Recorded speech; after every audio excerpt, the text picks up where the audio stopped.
My brothers and sisters from Tamil Nadu, I am grateful, sir, that you invited me here today. I am too small a person to come and be invited for a meeting like this. தமிழ்நாட்டின் சகோதர சகோதரிகளே, நான் இந்த விழாவில் கலந்து கொள்வதில் பெருமை கொள்கிறேன். Like all the earlier speakers, I too have read his history. எல்லோரையும் போல நானும் அவருடைய வரலாற்றை பின்புலத்தை படித்திருக்கிறேன். And like all the earlier speakers, I also am inspired, very inspired by his life history. அதேபோல் எனக்கு முன்னாடி பேசிய பேச்சாளர்களின் பேச்சிலே நான் மெய்சிலிர்த்து போனேன். நானும் அதை விரும்புகிறேன். Today is the first day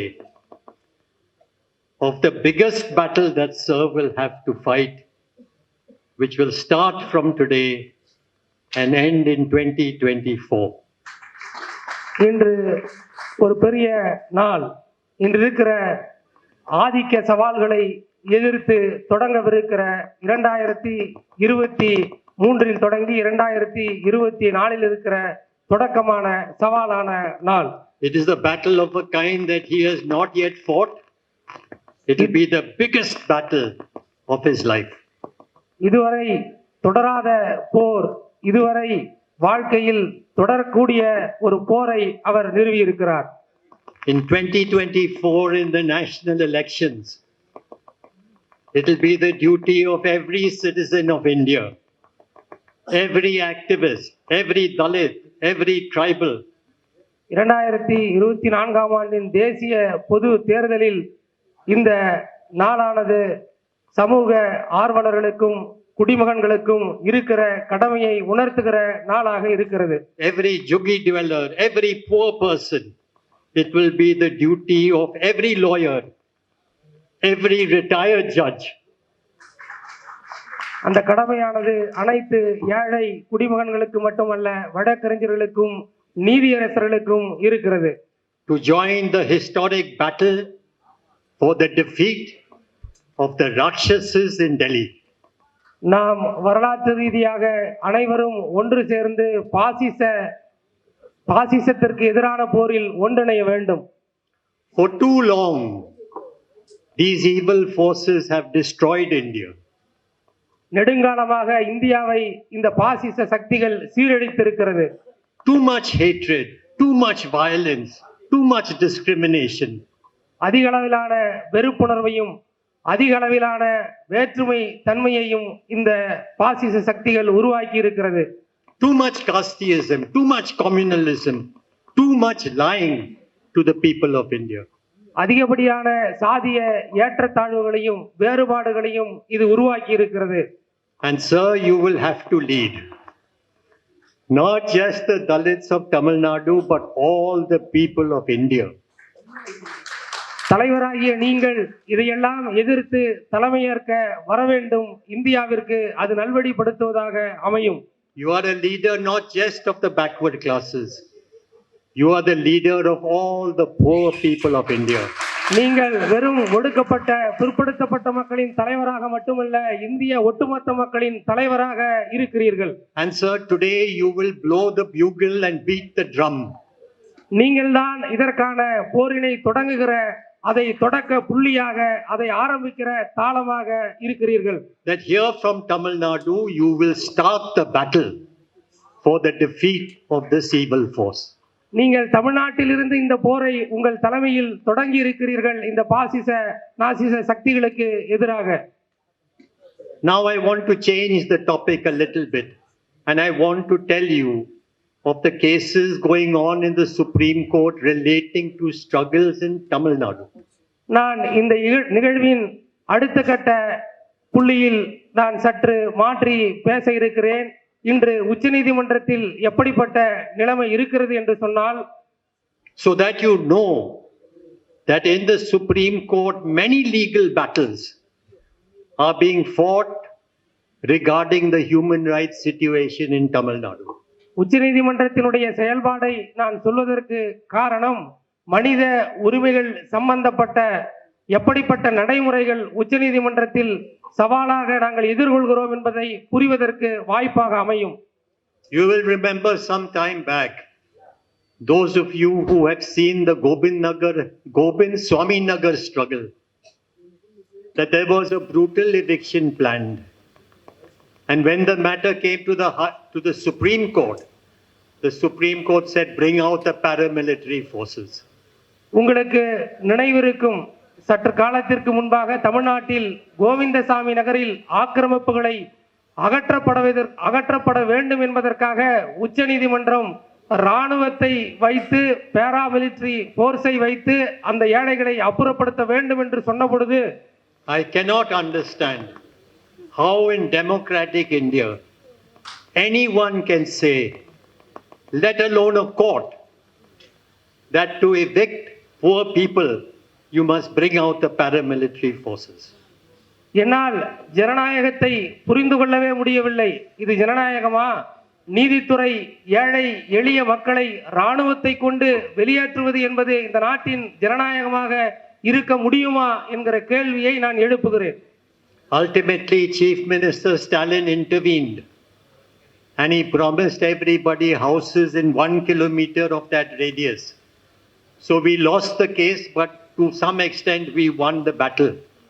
இறுதியாக தமிழகத்தினுடைய முதல்வர் அவர்கள் தலையிட்டார்.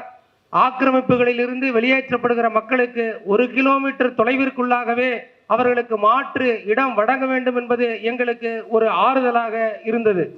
I am giving you this example because 2 days ago, in the Haldwani case, where the High Court said, bring out the paramilitary forces and evict 50,000 people. நான் இதை ஏன் சொல்லுகிறேன் என்று சொன்னால், 2 நாட்களுக்கு முன்னதாக உத்தரகாண்ட் மாநிலத்தில் 5000 ஏழை எளிய மக்களை அந்த உயர்நீதிமன்றம் இராணுவ உதவியோடு பாராமிலிட்டரி போர்ஸை வைத்து அவர்களை வெளியேற்ற வேண்டும் என்று உத்தரவிட்டிருந்தது. But the Supreme Court intervened 3 days ago and said, when the lives of poor people are concerned, you cannot order eviction and you cannot order paramilitary forces to come out. ஆனால் உச்சநீதிமன்றம் தலையிட்டது. உச்சநீதிமன்றம் சொன்னது, ஏழை எளிய மக்களை நீங்கள் வெளியேற்றுவது, ஏழை எளிய மக்களை குடிசைகளிலிருந்து வெளியேற்றுவது என்பது இந்திய அரசமைப்பு சட்டத்திற்கு எதிரானது, உரிமைக்கு எதிரானது என்று உச்சநீதிமன்றம் தலையிட்டது. The second victory is the victory of Perarivalan and all his friends. நான் இரண்டாவது வெற்றியாக உச்சநீதிமன்றத்தின் செயல்பாடை பார்ப்பது என்னவென்று சொன்னால், பேரறிவாளன் விடுதலை செய்யப்பட்டதை நான் இரண்டாவது வெற்றியாக கருதுகிறேன். Keeping a man 32 years in prison is cruelty of the highest order, cruelty by the government. அந்த நபர் பேரறிவாளன் 32 ஆண்டுகளுக்கு மேலாக கொடும் சித்திரவதைகளால், அரசாங்கத்தால் கொடும் சித்திரவதைகளுக்கு ஆளானார். When I met him in jail, because at some stage I did his case, the prison superintendent called me and showed me photographs. நான் அவரை சிறையில் சந்தித்த பொழுது அந்த சிறையின் கண்காணிப்பாளர் அவர்கள் அவருடைய புகைப்படத்தை என்னிடத்திலே காட்டினார். He said to me, Mr. Gonsalves, save this man. He is my best prisoner. அந்த கண்காணிப்பாளர் என்னிடத்திலே கேட்டுக்கொண்டார், இந்த பேரறிவாளன் அவர்களை எப்படியாவது காப்பாற்றுங்கள், அவர்தான் என்னுடைய மிகச்சிறந்த நண்பராக சிறையிலே இருக்கிறார் என்று சொன்னார். These are the photographs of his teaching classes. These are the photographs of his computer classes. This is what he is doing in legal aid from the prison. He is my best prisoner, sir. Save his life. அவர் அந்த புகைப்படங்களை எல்லாம் காட்டி என்னிடத்திலே விளக்கினார். அவர் கணினியை பயிற்றுவிக்கிற ஆசிரியராக இருக்கிறார். சிறைத்துறையில் சட்ட உதவிகளை செய்கிற சட்ட உதவியாளராக இருக்கிறார். இவர்தான் இருக்கிற சிறைவாசிகளிலேயே மிகவும் நல்ல சிறைவாசியாக இருக்கிறார். எப்படியாவது அவரை காப்பாற்றுங்கள் என்று சொன்னார். And ultimately late, very late, After 32 years in prison, he was let out. And I must tell you my personal experience when I met him. He was holding the bars of his cell. Like in a zoo, you have this cage for lions. Like in a zoo, you have cage for lions. It's cement, cement, cement, solid cement. For 32 years, he held the bars and he was crying. And he said, "Get us out of here, sir. Get us out of here." மிகவும் காலதாமதமாக அதுவும் நீண்ட நெடுங்கால 32 ஆண்டுகளுக்கு மேலாக கழிந்து சிறை கொட்டடிகளில் கம்பிகளில் அவர் இரு கைகளையும் பிடித்து நிற்பது எப்படி இருந்தது என்று சொன்னால், நான் பார்க்கிற பொழுது வன விலங்குகளை அடைத்திருக்கிற மிருக கூடாரங்கள் இருக்கிறது, அப்படிப்பட்ட கூடாரமாக அது இருந்தது. அதிலிருந்து எப்படியாவது அவர் வெளியே வருவார் என்கிற நம்பிக்கை இருந்தது.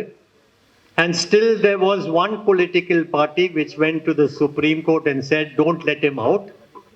But I am happy, and we are all happy. We are all happy in Tamil Nadu that they are out at last. இந்த கொடுமையான சூழலாக இருந்தாலும் கூட உச்சநீதிமன்றத்தில் ஒரு அரசியல் இயக்கம் உச்சநீதிமன்றத்தில் சொன்னது அவரை நீங்கள் விடுவிக்க கூடாது என்று. Everyone calls them terrorists. Everyone. But do you know what the Supreme Court said on terrorism for these people? The Supreme Court said, "I acquit them of the terrorism charge." Why? Because they had no enmity with India. They had an enmity with one person, because he ordered the Indian army into Sri Lanka. They had no dushmani, no enmity with the Indian state. Therefore, on the terrorism charge, I acquit all of them. எல்லோரும் அவரை தீவிரவாதி என்று சொன்னார்கள். ஆனால் உச்சநீதிமன்றம் சொன்னது இந்தியாவிற்கு எதிராக, இந்திய இறையாண்மைக்கு எதிராக தீவிரவாத செயலை ஒருபோதும் அவர் செய்யவில்லை. எனவே அவரை நாங்கள் விடுவிக்கிறோம் என்று உச்சநீதிமன்றம் தீவிரவாத அந்த குற்றச்சாட்டிலிருந்து அவரை விடுவித்தது. The Dalit Christian case is pending in Supreme Court and arguments have started. And we are arguing that if the Sikh converts from Sikhism to Christianity, who are higher level than us in education, employment and so on, can be given reservation. And if the Buddhists, who are better than we are, better off than the Dalit Christians, employment, education, untouchability practices, better off, why should the Dalit Christians not get reservation? Dalit கிறிஸ்தவர்களை பற்றிய வழக்கு உச்சநீதிமன்றத்தில் நிலுவையிலே இருக்கிறது. சீக்கிய மதத்திலிருந்து புத்த மதத்திற்கு சென்றவர்கள், புத்த மதத்திலிருந்து தலித் கிறிஸ்தவர்களாக இருக்கிறவர்கள், அவர்களையெல்லாம் நீங்கள் ஒரு படி மேலாக பார்க்கிற பொழுது கல்வியில் பொருளாதாரத்தில் பின்தங்கி இருக்கிற தலித் கிறிஸ்தவர்களுக்கு ஏன் இடஒதுக்கீடு கொடுக்க கூடாது என்கிற சூழல் உச்சநீதிமன்றத்தில் நிலுவையில் இருக்கிற வழக்கில் நாங்கள் பார்க்கிறோம். And finally, all the reports show that untouchability is so deep that it continues after conversion. எல்லா அறிக்கைகளும் சொல்லுகிறது தீண்டாமை இந்த மதத்திலே ஊறி இருக்கிறது, எனவேதான் மதமாற்றம் நடந்தது என்று அறிக்கைகள் சொல்லுகிறது. The refugee cases are pending in the Supreme Court, where the government says that refugee has no rights. But I must tell you that the refugees have the same rights as citizens of India. அகதிகளின் வழக்கு உச்சநீதிமன்றத்தில் நிலுவையில் இருக்கிறது. அகதிகள் இந்திய குடிமக்களுக்கு நிகரான உரிமைகளை கொண்டவர்களா, அரசு அதை அளிக்கிறதா என்பதல்ல கேள்வி. ஆனால் என்னை பொறுத்தமட்டில் அகதிகள் எல்லா உரிமைகளும் இந்திய குடிமக்களுக்கு உரிய உரிமைகளை கொண்டவர்களாக ஆவார்கள். The Home Minister Rijuju says again and again on television, "You are a foreigner, you have no rights." But refugees have same rights. They cannot be returned. உள்துறை அமைச்சர் தொலைக்காட்சிகளிலேயே மீண்டும் மீண்டும் சொல்லுகிறார், வெளிநாட்டவர்கள், வெளிநாட்டு அகதிகள் வெளிநாட்டவர்களாவார்கள். அவர்களுக்கு இந்திய குடிமக்களுக்கு இருக்கிற உரிமைகள் எதுவும் கிடையாது என்று சொல்லுகிறார். ஆனால் சட்டப்படி நான் சொல்லுகிறேன், அவர்களுக்கு கிடைக்க வேண்டிய எல்லா உரிமைகளையும், இந்திய குடிமக்களுக்கு கிடைக்க வேண்டிய எல்லா உரிமைகளையும் போல அவர்களுக்கும் அந்த உரிமை உண்டு. The question of Tamil refugees in India rotting in the refugee camps is a very important issue, where we must take this case to the High Court, to the Supreme Court. But the Tamil refugees have rotted in these refugee camps for too long. And they must be given all the rights that Indian citizens have. தமிழ்நாட்டில் தமிழர்கள் அகதிகளாக இலங்கையிலிருந்து வருகிற அகதிகள் அவர்களுக்கு எந்த உரிமையும் கிடைப்பதற்கில்லை. ஆனால் அவர்களுக்கான உரிமைகளை பெறுவதற்காக அந்த உயர்நீதிமன்றத்தை அணுகி அவர்களுக்கு உரிய உரிமைகள், குடிமக்களுக்கு கிடைக்க வேண்டிய அனைத்து உரிமைகளையும் பெறுவதற்கு நாம் முயற்சி செய்ய வேண்டும். This government has spread communalism and hatred everywhere. இந்த அரசு வெறுப்புத்தன்மைக்கு எதிராக அனைத்து தளங்களிலும் பணியாற்றுகிறது. Lynching of persons. இங்க இருக்கிற மனிதர்களை வெறுப்புக்கு எதிராக இருக்கிறார்கள். Burning of churches. தேவாலயங்களை கொளுத்துகிறார்கள். And the Delhi riots case started because a minister in the central government, Anurag Thakur, made a speech referring to the minority community saying, "Desh ke gadaro ko goli maro salo." டெல்லியின் கலவரத்திற்கு எதிராக அந்த அமைச்சர் அமைச்சர் என்ன பேசினார் என்பது உங்களுக்கு தெரியும். I will finish by just saying this. In Delhi, the Aam Aadmi Party has won the municipal elections and the state elections. டெல்லியில் ஆம் ஆத்மி பார்ட்டி மாநகராட்சி தேர்தலில் வெற்றி பெற்றிருக்கிறது. In Punjab, the Aam Aadmi Party has won. பஞ்சாபிலே Aam Aadmi party வெற்றி பெற்றிருக்கிறது. In UP, Akhilesh may have lost, but he doubled his seats from last time. உத்தரப்பிரதேசத்தில் அகிலேஷ் யாதவ் என்று தோற்றிருக்கலாம், ஆனால் கடந்த முறையை விட இப்பொழுது 2 மடங்கு அதிகமான சீட்டுகளை வென்றிருக்கிறார். In West Bengal, Mamta Banerjee has fought the central government brilliantly. மேற்கு வங்கத்தில் மம்தா பானர்ஜி மத்திய அரசுக்கு எதிராக மிக சிறப்பான முறையில் போராடி கொண்டிருக்கிறார். And in Maharashtra, Uddhav Thackeray is going to win the next election. மகாராஷ்டிராவில் உத்தவ் தாக்கரே அடுத்த தேர்தலில் வெல்ல இருக்கிறார். Now we are all looking at Tamil Nadu. நம்ம எல்லாம் தமிழ்நாட்டை உற்று நோக்கி கொண்டிருக்கிறோம். And if Tamil Nadu joins the struggle against this kind of tyranny and injustice, in 2024 we will have a different government at the center. Tamil Nadu மற்ற மாநிலங்களை போல் இருக்கிற தலைவர்களின் போராட்டங்களின் போல இந்த மாற்றத்திற்கான முன்மாதிரியாக இவர்கள் எல்லாம் ஒன்றிணைந்தால் 2024 ஆண்டு தேர்தலில் ஒரு பெரிய மாற்றத்தை நிகழ்த்த முடியும். So sir, I congratulate you. I think you have done a very amazing job in Tamil Nadu. You are truly an inspiring person. And now I call upon you to take the most difficult decision of your life, which is to lead the national struggle. நான் உங்களை பாராட்டுகிறேன். நான் உங்களை சட்ட ஏற்பாடுகளை செய்ததற்காக, மக்களுக்காக உதவுவதற்காக உங்களை பாராட்டுகிறேன். நான் உங்களை வாழ்த்துகிறேன். இந்தியாவை வழிநடத்துவதற்கு நீங்கள் வர வேண்டும், இந்தியாவை வழிநடத்த வேண்டும் என்று நான் உங்களை வாழ்த்துகிறேன்.